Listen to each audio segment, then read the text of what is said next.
والصلاة والسلام على سيد الأنبياء والمرسلين وعلى آله وأصحابه أجمعين أما بعد أعوذ بالله من الشيطان الرجيم بسم الله الرحمن الرحيم وإن طائفتان من المؤمنين اقتتلوا فأصلحوا بينهما فإن بغت إحداهما على الأخرى فقاتلوا التي تبغي حتى تفيء إلى أمر الله فإن فاءت فأصلحوا بينهما بالعدل وأقسطوا إن الله يحب المقسطين إنما المؤمنون إخوة فأصلحوا بين أخويكم واتقوا الله لعلكم ترحمون صدق الله العظيم اللهم صل على سيدنا محمد وعلى آل سيدنا محمد وبارك وسلم اللهم صل على سيدنا محمد وعلى آل سيدنا محمد وبارك وسلم اللهم صل على سيدنا محمد وعلى آل سيدنا محمد وبارك وسلم. بزرگان محترم، ایمان کے شعبوں پر الحمدللہ تفصیلی بات چل رہی ہے. ایمان کے 75 شعبے الحمدللہ بیان ہو چکے ہیں. آج ایمان کا 76واں شعبہ ہے. ایمان کا 76واں شعبہ ہے آپس میں صلح کرانا. مسلمانوں میں جہاں بھی لڑائی ہو جائے، جھگڑا ہو جائے، چاہے دو خاندانوں میں ہو، دو بھائیوں میں ہو، دو پڑوسیوں میں ہو، دو دوستوں میں ہو، دو تنظیموں اور جماعتوں میں ہو، کہیں بھی جھگڑا ہو جائے تو ہر مسلمان کی ذمہ داری اور کام یہ ہے کہ وہ اس جھگڑے کو ختم کرا کے صلح کرانے کی کوشش کرے. آج کل تو عام طور پر صلح کرانے کا رواج ہی ختم ہوتا جا رہا ہے. آج کل تو بس لوگ تماشائی بن کر دیکھتے رہتے ہیں، مزہ لیتے ہیں، ویڈیو بناتے ہیں، لیکن جھگڑے کو ختم کرانے کی، صلح کرانے کی کوشش بہت کم لوگ کرتے ہیں. حالانکہ یہ آپس میں صلح کرانا یہ بھی ایمان کا ایک شعبہ ہے، ایمان کا ایک حصہ ہے اور اس کی بہت اہمیت ہے. اللہ رب العزت نے سورہ حجرات میں فرمایا وَإِن طَائِفَتَانِ مِنَ الْمُؤْمِنِينَ اقْتَتَلُوا فَأَصْلِحُوا بَيْنَهُمَا. اگر ایمان والوں کی دو جماعتیں آپس میں لڑ پڑے، ایمان والوں کی دو جماعتوں میں آپس میں اختلاف ہو جائے.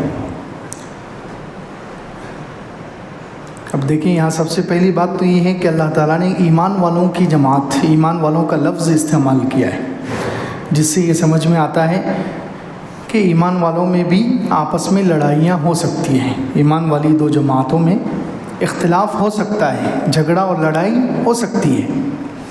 لڑائی اور جھگڑے صرف فرشتوں میں نہیں ہوں گے. لڑائی اور جھگڑے کہاں نہیں ہوں گے؟ فرشتوں میں، کیونکہ وہ ان کے اندر وہ برائی کا مادہ ہی نہیں ہے. ہاں انسان ہے تو چاہے وہ مومن ہو اور کتنا بھی بڑا مومن ہو، ان میں آپس میں اختلاف ہوگا. اس لیے کہا وَإِن طَائِفَتَانِ مِنَ الْمُؤْمِنِينَ، ایمان والوں کی دو جماعتیں، ایمان والوں کے دو گروہ اقتتلوا، آپس میں لڑ پڑیں، فَأَصْلِحُوا بَيْنَهُمَا، دونوں کے درمیان صلح کرانے کی کوشش کرو. سب سے پہلا کام یہ ہے کہ دونوں جھگڑا نمٹاؤ، صلح کرانے کی کوشش کرو. فَإِن بَغَتْ إِحْدَاهُمَا عَلَى الْأُخْرَى فَقَاتِلُوا الَّتِي تَبْغِي حَتَّى تَفِيءَ إِلَى أَمْرِ اللَّهِ.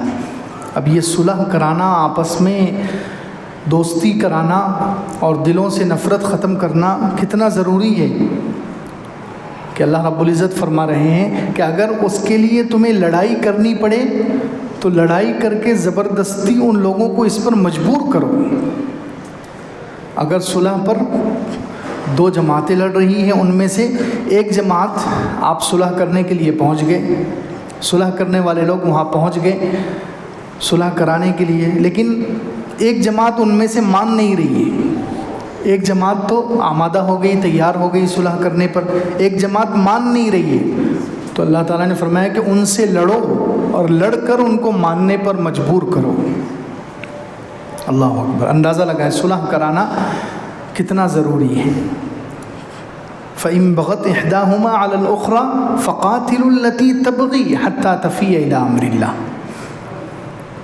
فَإِن فَاءَتْ فَأَصْلِحُوا بَيْنَهُمَا بِالْعَدْلِ وَأَقْسِطُوا، پھر ان کے درمیان انصاف سے فیصلہ کرو۔ تو خیر صلح کروانا یہ اتنا اہم عمل ہے، اسی لیے اللہ رب العزت خود صلح کرتے ہیں، اللہ رب العزت صلح کرواتے ہیں۔ حضرت ابو بکر رضی اللہ عنہ کی بیٹی حضرت عائشہ رضی اللہ عنہ، جو حضور اقدس صلی اللہ علیہ وسلم کی سب سے چہیتی بیوی اور ہم سب کی ماں ہیں، تو حضرت عائشہ رضی اللہ عنہ پر جب تہمت لگی، منافقین نے تہمت لگائی کہ نعوذ باللہ حضرت عائشہ رضی اللہ عنہ نے زنا کر لیا ہے حضرت صفوان کے ساتھ، تو اس وقت ان منافقین نے اس بات کو مدینے میں خوب پھیلایا، اس کو نمک مرچ لگا کر، یہ مرچ اور مسالہ لگا کر ان باتوں کو، اس واقعے کو منافقین نے مدینہ منورہ میں خوب پھیلایا، خوب اچھالا اس کو۔ تو ان کی چکنی چوپڑی باتوں میں آ کر کچھ مسلمان بھی، کچھ صحابہ کرام جو سچے مسلمان تھے وہ بھی ان کے ساتھ شریک ہو گئے۔ تو ان میں سے ایک تھے حضرت مصطح ابن اساسہ۔ یہ حضرت مصطح رضی اللہ عنہ حضرت ابو بکر کے حالانکہ رشتہ دار ہیں، حضرت ابو بکر کے رشتہ دار ہیں، مہاجرین میں سے ہیں، لیکن بہت غریب تھے، بہت مسکین تھے۔ تو حضرت ابو بکر رضی اللہ عنہ کا معمول تھا کہ وہ ان پر خرچ کرتے تھے، حضرت ابو بکر رضی اللہ عنہ حضرت مصطح پر خرچ کرتے تھے، ہمیشہ ان کو پیسے دینا، ان کی ضرورتوں کا خیال رکھنا۔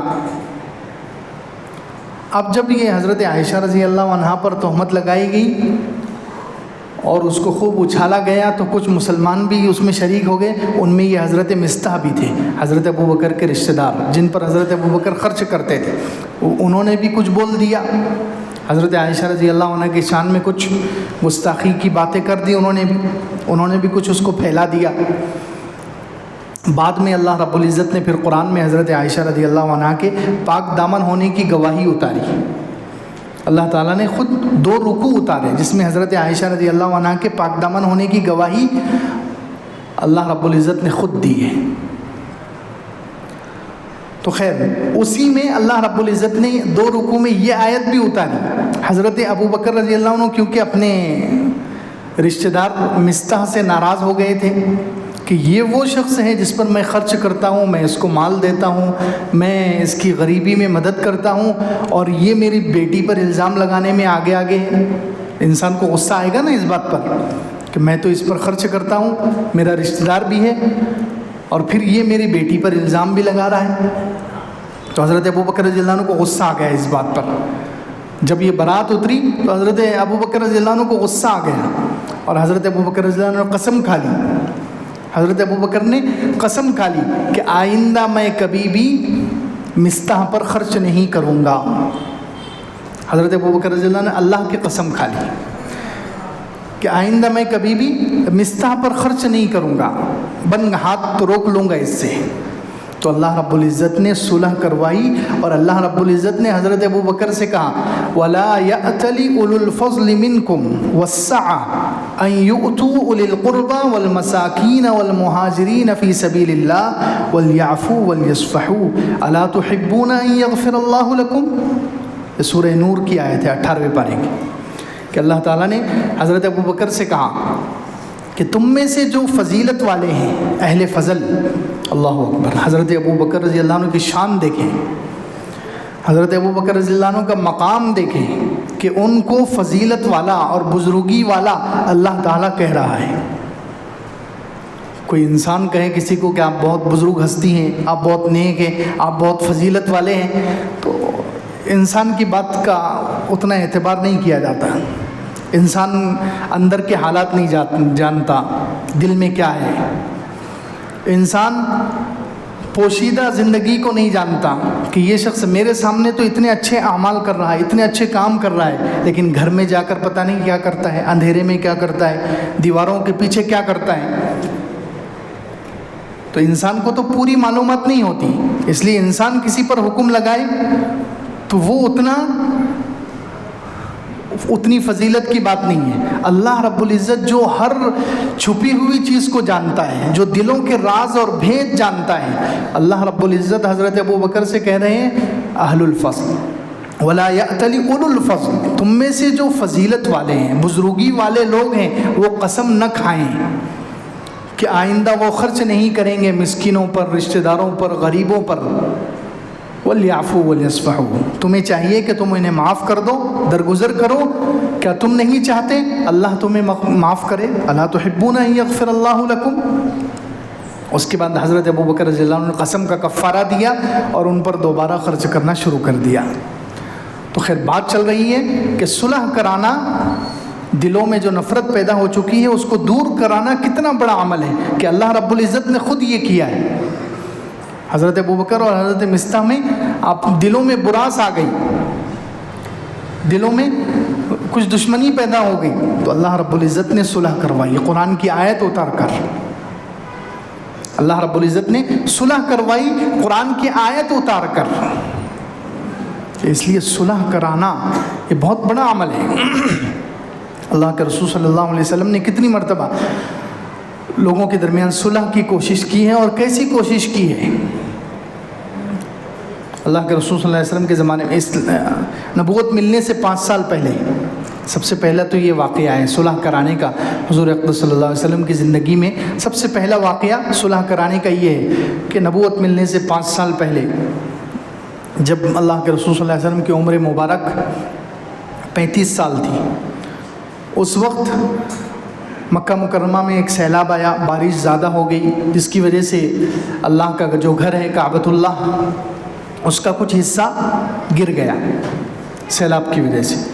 تو مکہ کے جو قریش تھے انہوں نے ارادہ کیا کہ اس کو شہید کر کے، کعبۃ اللہ کو گرا کر شہید کر کے دوبارہ اس کو بنائیں گے.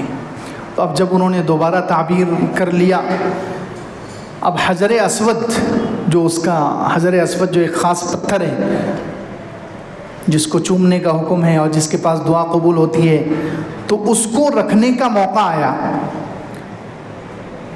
پورے مکے میں جتنے قبیلے تھے، جتنے خاندان تھے، سب نے مل کر دیواریں تو بنا دی، چھت بھی بنا دی، لیکن حجر اسود کو اس کی جگہ پر رکھنا یہ بہت بڑی فضیلت اور بہت بڑے ثواب کی اور بہت بڑی عزت کی بات تھی.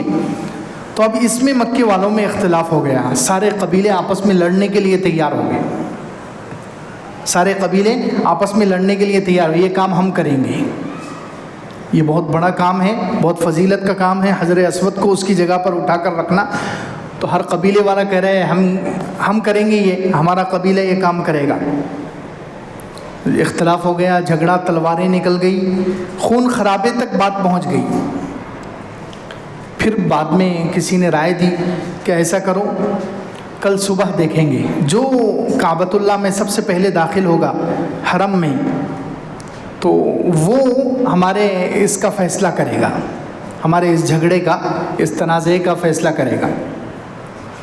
تو دوسرے دن سب سے پہلے حرم شریف میں داخل ہونے والے حضور پاک صلی اللہ علیہ وسلم تھے. انہوں نے جب دیکھا کہ محمد صلی اللہ علیہ وسلم ہیں تو سب کے سب راضی ہو گئے کہ ہاں یہ امانت دار ہیں، یہ ہم میں نیک ہے، امانت دار ہے، ان کا جو بھی فیصلہ ہوگا ہم سب کو منظور ہوگا. تو اللہ کے رسول صلی اللہ علیہ وسلم نے کیا بہترین فیصلہ، صلح کرائی اور فیصلہ بہترین کیا. حضور صلی اللہ علیہ وسلم نے ایک بڑی چادر منگوائی اور حجر اسود کو اس چادر کے اندر ڈال دیا اور سارے قبیلوں کے سرداروں سے کہا کہ ہر قبیلے کا سردار آئے اور اس چادر کا کونا پکڑ لے. ہر قبیلے کا سردار آئے اور اس چادر کا کونا پکڑ لے. سب نے کونے سے پکڑ لیا تو سب کو سعادت مل گئی، ہر قبیلے کو یہ سعادت مل گئی. اور پھر جب نزدیک پہنچ گئے، رکھنے کے بالکل قریب ہو گئے، تو حضور اقدس صلی اللہ علیہ وسلم خود نے اپنے مبارک ہاتھوں سے اٹھا کر اس کو اس کی جگہ پر فٹ کر دیا. تو دیکھیں حضور اقدس صلی اللہ علیہ وسلم صلح کراتے ہیں. کیسے صلح کراتے ہیں؟ تو صلح اتنی اہم چیز ہے. حضور صلی اللہ علیہ وسلم کے زمانے میں 2 میاں بیوی کا واقعہ ہوا. حضرت ایک عمران تھے، حضرت عمران، اور ان کی بیوی تھی زید. ان دونوں میں اختلاف ہوا دونوں میں جھگڑا ہوا، میاں بیوی میں جھگڑے ہوتے رہتے ہیں، دونوں میں جھگڑا ہو گیا۔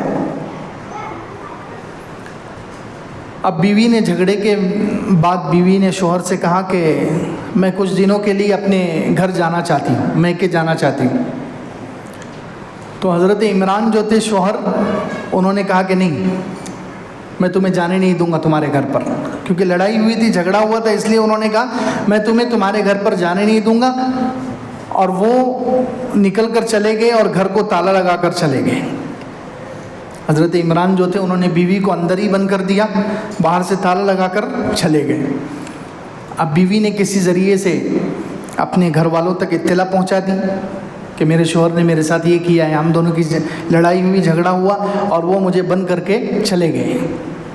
تو بیوی جو ام زید تھی ان کے رشتہ دار آ گئے، اور پھر یہ بعد میں حضرت عمران بھی آ گئے، تو دونوں میں لڑائی جھگڑا شروع ہو گیا۔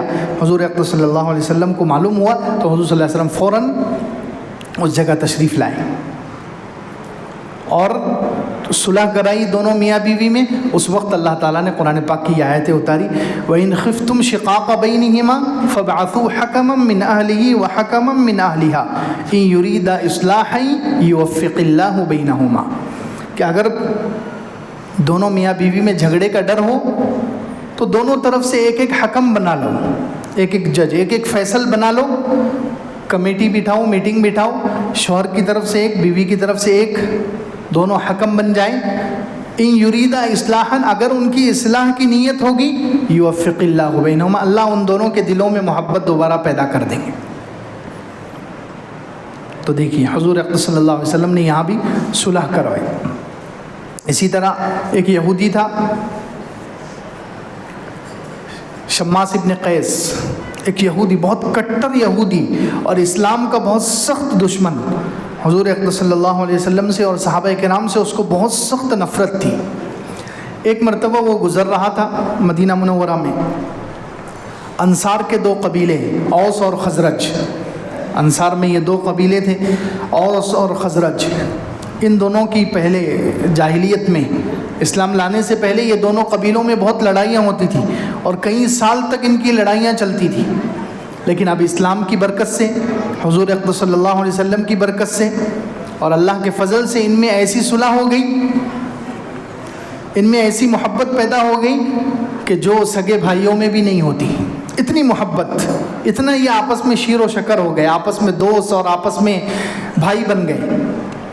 تو وہ شماس ابن قیس جو یہودی تھا وہ گزر رہا تھا، اس نے دیکھا انصار کے لوگ بیٹھے ہوئے ہیں اور یہ دونوں قبیلے والے اوس اور خزرج دونوں مل کر بیٹھے ہوئے ہیں، پیار محبت کی باتیں ہو رہی ہیں، محبت سے ایک دوسرے سے باتیں کر رہے ہیں، ہنس رہے ہیں۔ تو اس کے دل کو چرکا لگا، یہ کیا ہو رہا ہے، ان کے درمیان اتنی دشمنی تھی اور اب یہ آپس میں اتنی محبت کے ساتھ رہتے ہیں۔ تو اس نے سوچا کہ کچھ نہ کچھ کر کے ان کے درمیان لڑائی کرانی چاہیے۔ یہودیوں کی تو خصلت ہی ہے کہ وہ کسی کو سکون سے نہیں رہنے دیتے، وہ خود بھی سکون سے نہیں رہتے، دوسروں کو بھی سکون سے نہیں رہنے دیتے۔ ان کا کام ہی ہے، جو شیطان کا کام وہ یہودی کا کام، لڑانا، جھگڑے کرانا، فساد، زمین میں فساد مچانا، وہ کسی کو سکون میں دیکھنا ہی نہیں چاہتے۔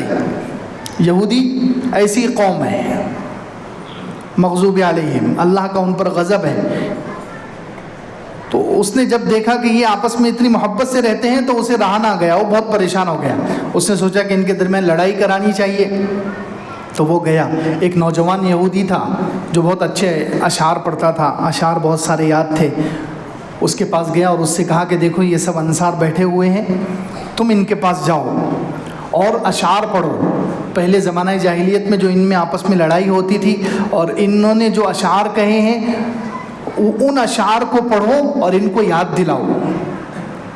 تو وہ یہ نوجوان یہودی آیا اور اس نے وہ اشعار گنگنانا شروع کیے، پرانے زمانے کے جو اوس اور خزرج انصار کے قبیلے آپس میں لڑائی کرتے وقت یا لڑائی کے بعد انہوں نے جو اشعار کہے تھے وہ اشعار اس نے پڑھنا شروع کیے، جس کی وجہ سے انصار جو بیٹھے ہوئے تھے وہاں پر فضا بدل گئی، جو آپس میں محبت کے ساتھ بیٹھے ہوئے تھے ان کے درمیان اچانک انہیں پرانی چیزیں یاد آ گئی کہ اس قبیلے والوں نے ہمارے فلاں سردار کو قتل کر دیا تھا، انہوں نے ہمارے فلاں آدمی کو، اتنے مشہور آدمی کو مار دیا تھا، یہ سب چیزیں یاد آ گئی۔ تو پھر وہ جاہلیت کا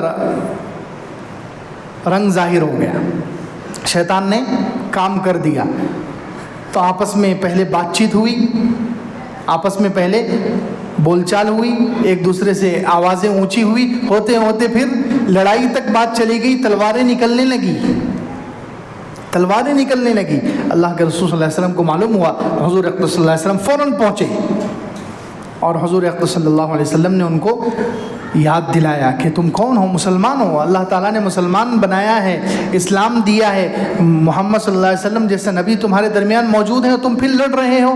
تو جب حضور اقدس صلی اللہ علیہ وسلم نے بات کی، سمجھایا تو سمجھ میں آیا اور سب رونے لگے، اور اللہ رب العزت نے اس وقت یہ آیتیں اتاری، یا ایھا الذین آمنوا اتقوا اللہ حق تقاتہ ولا تموتن الا وانتم مسلمون۔ اے ایمان والو، اللہ سے ایسے ڈرو جیسے ڈرنے کا حق ہے، اور تمہاری موت اسلام پر ہی آنی چاہیے۔ وَاعْتَصِمُوا بِحَبْلِ اللَّهِ جَمِيعًا، اللہ کی رسی کو مضبوط پکڑو، وَلَا تَفَرَّقُوا، آپس میں فرقوں میں مت بٹ جاؤ، اختلاف مت کرو۔ وَاذْكُرُوا نِعْمَةَ اللَّهِ عَلَيْكُمْ إِذْ كُنْتُمْ أَعْدَاءً فَأَلَّفَ بَيْنَ قُلُوبِكُمْ، یاد کرو اس وقت کو جب تم آپس میں دشمن تھے، یاد کرو اس وقت کو جب تم آپس میں دشمن تھے۔ فَأَلَّفَ بَيْنَ قُلُوبِكُمْ، اللہ نے تمہارے دلوں میں محبت پیدا کی۔ فَأَصْبَحْتُمْ بِنِعْمَتِهِ إِخْوَانًا، اور تم اللہ کی نعمت سے آپس میں بھائی بھائی بن گئے۔ وَكُنْتُمْ عَلَى شَفَا حُفْرَةٍ مِّنَ النَّارِ، آگے کتنا خطرناک جملہ ہے، اور تم جہنم کے گڑھے کے قریب پہنچ چکے تھے۔ لڑائی جھگڑے کرنا، یہ آپس میں لڑائیاں کرنا، جھگڑے کرنا، یہ انسان کو جہنم کے کنارے تک پہنچا دیتا ہے۔ جہنم کے گڑھے کے تم کنارے پر تھے۔ کنتم علی شفا حفرۃ من النار فانقذکم منہا، اللہ نے تمہیں اس جہنم کے گڑھے سے بچا لیا تمہارے درمیان محبت پیدا کر کے۔ تو دیکھیے، آپس میں صلح کرانا، جھگڑے مٹانا، دلوں سے نفرت ختم کرنا، یہ کتنا بڑا عمل ہے۔ اللہ کے رسول صلی اللہ علیہ وسلم بار بار اس کو کر رہے ہیں، اللہ رب العزت قرآن میں اس کے بارے میں آیتیں اتار رہے ہیں۔ تو حضور اقدس صلی اللہ علیہ وسلم نے صلح کی۔ حضرت حسن رضی اللہ عنہ، سیدنا حسن رضی اللہ عنہ جو حضور صلی اللہ علیہ وسلم کے بڑے نواسے ہیں، انہوں نے حضرت امیر معاویہ رضی اللہ عنہ سے صلح کی۔ حضرت امیر معاویہ اور حضرت حسن رضی اللہ عنہ کے والد حضرت علی، حضرت سیدنا علی رضی اللہ عنہ جو چوتھے خلیفہ راشد ہیں، تو ان کے درمیان لڑائیاں ہوئی تھی۔ لیکن حضرت حسن رضی اللہ عنہ نے سوچا کہ اگر یہ لڑائیاں چلتی رہے گی تو اس سے مسلمانوں کا نقصان ہوگا، اس سے امت کا نقصان ہوگا، مسلمانوں کا نقصان ہوگا۔ تو حضرت حسن رضی اللہ عنہ نے حضرت امیر معاویہ رضی اللہ عنہ کے حق میں خلافت سے دستبرداری اختیار کر لی۔ حضرت امیر معاویہ رضی اللہ عنہ کے پاس گئے اور ان سے صلح کر لی اور خلافت چھوڑ دی، جو ان کا حق تھا۔ حضرت حسن رضی اللہ عنہ کا حق تھا حضرت علی رضی اللہ عنہ کے بعد خلافت، اور وہ اس کے قابل تھے، وہ اس کے لائق تھے، وہ اس کے لیے اس وقت سب سے زیادہ مناسب تھے، سب سے زیادہ اہل تھے اس وقت خلافت کرنے کے۔ لیکن صرف اس وجہ سے کہ مسلمانوں میں لڑائی بڑھ رہی ہے، مسلمانوں کا خون، حالانکہ حضرت حسن رضی اللہ عنہ کو اس وقت بہت سے لوگوں نے طعنہ دیا۔ حضرت حسن رضی اللہ عنہ اور حضرت علی کو جو چاہنے والے شیعہ تھے اس زمانے میں، شیعہ یعنی ان کو چاہنے والے، تو انہوں نے حضرت حسن رضی اللہ عنہ کو بہت طعنے دیے۔ جب حضرت حسن رضی اللہ عنہ نے حضرت امیر معاویہ سے بیعت کر لی اور اپنی خلافت چھوڑ دی، تو کتنے لوگ تھے جو حضرت حسن رضی اللہ عنہ کو چاہتے تھے، حضرت حسن رضی اللہ عنہ کے والد حضرت علی رضی اللہ عنہ کو چاہتے تھے۔ وہ حضرت حسن رضی اللہ عنہ کو جب خطبہ دینے کے لیے جاتے تھے، مسجد میں جاتے تھے، تو طعنہ دیتے تھے، یا عار المؤمنین کہتے تھے، اے مومنوں کو ذلیل کرنے والے، نعوذ باللہ، اے مومنوں کو ذلیل کرنے، اتنے برے برے طعنے دیتے تھے وہ لوگ حضرت حسن رضی اللہ عنہ کو۔ لیکن حضرت حسن رضی اللہ عنہ کیا کہتے تھے؟ حضرت حسن رضی اللہ عنہ کہتے تھے، العار خیر من النار، یہ عار جو تم کہہ رہے ہو میں نے مسلمانوں کو ذلیل کر دیا، یہ جہنم سے بہتر ہے، کیونکہ میں نے ان کو لڑائی کی جہنم میں نہیں ڈالا، میں اپنے لیے، میں مومنوں کو ذلیل کرنے کا میرا ارادہ نہیں تھا، مومنوں کو ذلیل کرنا یہ میرا مقصد نہیں تھا. میرا مقصد تو یہ تھا کہ میری خلافت کی وجہ سے, میری بادشاہت کی وجہ سے مسلمانوں کا خون کیوں بہے, مسلمانوں میں خون ریزی کیوں ہو, اس وجہ سے میں نے صلح کر لی ہے. تو اگر تمہارے حساب سے, تمہارے اعتبار سے یہ عار ہے, شرمندگی کی بات ہے, ذلت کی بات ہے, تو یہ ذلت مجھے پسند ہے جہنم کے مقابلے میں.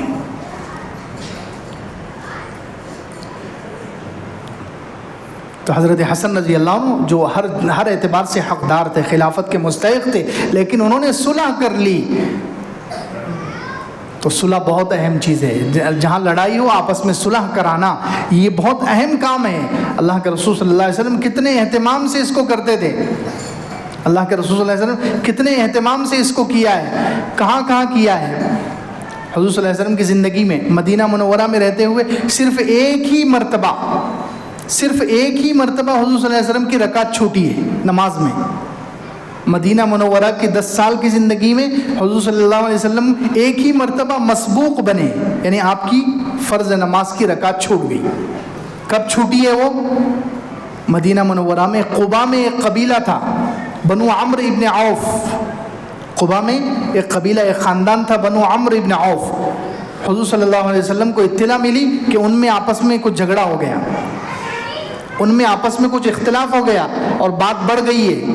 تو اللہ کے رسول صلی اللہ علیہ وسلم مدینہ منورہ سے قباء گئے. قباء تھوڑا دور ہے مدینے سے, تو قباء گئے, ان کے درمیان صلح کرائی. آتے آتے حضور صلی اللہ علیہ وسلم لیٹ ہو گئے. حضور صلی اللہ علیہ وسلم حضرت بلال کو کہہ کر گئے تھے کہ اگر نماز کا وقت ہو جائے تم نماز پڑھا لینا. تو حضرت بلال رضی اللہ عنہ نے جب نماز کا وقت ہوا اذان دی اور حضرت ابو بکر سے کہا کہ آپ آگے بڑھ کر نماز پڑھاؤ. تو حضرت ابو بکر رضی اللہ عنہ نماز شروع کی, اور نماز شروع کرنے کے بعد رکعت ہونے کے بعد حضور صلی اللہ علیہ وسلم تشریف لائے اور ڈائریکٹ پہلی صف میں آ گئے. حضرت ابو بکر رضی اللہ عنہ نماز ہی کے بیچ میں پیچھے ہٹ گئے. حضور صلی اللہ علیہ وسلم آگے بڑھ کر باقی کی نماز حضور صلی اللہ علیہ وسلم نے پڑھائی. تو زندگی میں یہ پہلی نماز ہے جس میں حضور صلی اللہ علیہ وسلم کی رکعت چھوٹی ہے, وہ بھی کس وجہ سے؟ مسلمانوں میں صلح کرانے کی وجہ سے. جھگڑا ختم کرانا, جھگڑا مٹانا اتنی بڑی چیز ہے. حالانکہ حضور صلی اللہ علیہ وسلم بیماری میں بھی, آخری بیماری میں گھسٹتے ہوئے جماعت کے لیے تشریف لاتے تھے. پیر مبارک برابر زمین پر جمتے نہیں تھے, پھر بھی جماعت کے لیے تشریف لاتے تھے. جماعت کی نماز کی کتنی اہمیت ہے کہ 10 سال میں صرف ایک مرتبہ حضور اقدس صلی اللہ علیہ وسلم کی رکعت چھوٹی ہے, وہ بھی کس کی وجہ سے؟ آپس میں صلح کرانے کی وجہ سے. تو اندازہ لگائیں مسلمانوں میں جھگڑا ہو جائے تو صلح کرانا کتنا بڑا عمل ہے کہ حضور صلی اللہ علیہ وسلم اس کی وجہ سے ایک رکعت چھوٹ گئی. تو خیر یہ بھی ایمان کا ایک شعبہ ہے. آپس میں جھگڑے ہو جائے, چاہے دو بھائیوں میں جھگڑا ہو, 2 خاندانوں میں ہو, 2 جماعتوں میں ہو, 2 جمعیتوں میں ہو, 2 پڑوسیوں میں ہو, 2 دوستوں میں ہو, کہیں بھی جھگڑا ہو, مسلمانوں کو چاہیے, ہر مسلمان کا فریضہ ہے کہ وہ آگے بڑھ کر صلح کرائے. صلح کرانا یہ ذمہ داری ہے, یہ کام ہے, یہ ایمان کا ایک شعبہ ہے, اور اس پر کتنا بڑا اجر ہے. فمن عفا واصلح فاجرہ علی اللہ, جو معاف کر دے اور صلح کر لے اس کا اجر اللہ کے ذمے ہے. پھر 5ویں پارے میں ایک جگہ فرمایا جو لوگ اس طرح صلح کراتے ہیں, لا خیر فی کثیر من نجواہم الا من امر بصدقۃ او معروف او اصلاح بین الناس. لوگوں کی اکثر سرگوشیوں میں, لوگ جو آپس میں کان میں باتیں کرتے ہیں, چپ چپ کر آہستہ آہستہ باتیں کرتے ہیں, ان میں اکثر خیر نہیں ہوتی, بھلائی نہیں ہوتی, مگر الا من امر, مگر جو بھلائی کا حکم دے یا صدقے کا حکم دے, او اصلاح بین الناس, یا لوگوں میں آپس میں صلح کرانے کے لیے وہ چپ کے بات کرے. تو یہ 3 کام ایسے ہیں, اس پر آگے اللہ تعالیٰ نے فرمایا فسوف نؤتیہ اجرا عظیما, اس پر اللہ تعالیٰ بہت بڑا اجر دیں گے. ان میں سے ایک کام آپس میں صلح کرانے کا ہے کہ صلح کرانے پر اللہ تعالیٰ بہت بڑا اجر عظیم دیں گے. اجر عظیم کا وعدہ کیا گیا ہے کہ جو لوگوں کے درمیان صلح کراتے ہیں, اور یہ اتنا بڑا کام ہے کہ اس کے لیے جھوٹ بولنے کی بھی اجازت دی گئی ہے. اگر 2 مسلمانوں میں, 2 جماعتوں میں کسی میں اختلاف ہو جائے, ان کو ملانے کے لیے اگر کوئی جھوٹ بولے تو وہ جھوٹ جائز ہے, اس جھوٹ کی اجازت ہے. لیس الکذاب الذی یصلح بین الناس فیقول خیرا او ینمی خیرا, او کما قال علیہ الصلوۃ والسلام. حضور صلی اللہ علیہ وسلم نے فرمایا وہ آدمی جھوٹا نہیں ہے جو لوگوں کے درمیان صلح کرائے اور کوئی بھلائی کی بات کہے یا بھلائی کی نسبت کرے. کیا مطلب؟ دو لوگوں میں آپس میں جھگڑا ہو گیا، اب کوئی ان کے درمیان صلح کرانے کے لیے اپنی طرف سے بات بنا کر کہہ رہا ہے، اپنی طرف سے بات بنا کر کہہ رہا ہے کہ بھائی وہ جس سے تمہارا جھگڑا ہوا وہ تو آپ کے بارے میں اتنے اچھے خیالات رکھتا ہے، وہ تو آپ سے دوستی کرنا چاہتا ہے لیکن اس کو شرم آ رہی ہے، وہ تو آپ سے دوستی کرنا چاہتا ہے، حالانکہ اس نے یہ نہیں کہا، یہ اپنی طرف سے بات بنا کر کہہ رہا ہے، تو یہ جھوٹ ہے، لیکن یہ جھوٹ جائز ہے۔ صلح کرانے کے لیے، دو مسلمانوں کو ملانے کے لیے اگر جھوٹ بھی بولا جائے تو اللہ کے رسول صلی اللہ علیہ وسلم فرماتے ہیں یہ جھوٹ نہیں ہے، یہ جھوٹ جائز ہے۔ حتیٰ کہ اگر کوئی وصیت کر کے مر گیا، فمن خاف من موص جنفا او اثما فاصلح بینہم فلا اثم علیہ، یہ دوسرے پارے کی آیت ہے کہ اگر کوئی مرنے والا مر گیا، اس نے ایسی وصیت کی کہ اس کی وصیت کی وجہ سے آپس میں جھگڑا ہو سکتا ہے، اس نے ایسی وصیت کی ہے کہ وصیت کی وجہ سے کچھ لوگ ناراض ہو رہے ہیں، کچھ لوگوں کا حق مارا جا رہا ہے اور جھگڑا ہو سکتا ہے، تو اللہ تعالیٰ نے فرمایا جو قاضی ہے یا جو وصیت پڑھ کے سنانے والا ہے اس کو اجازت ہے کہ وہ وصیت بدل دے۔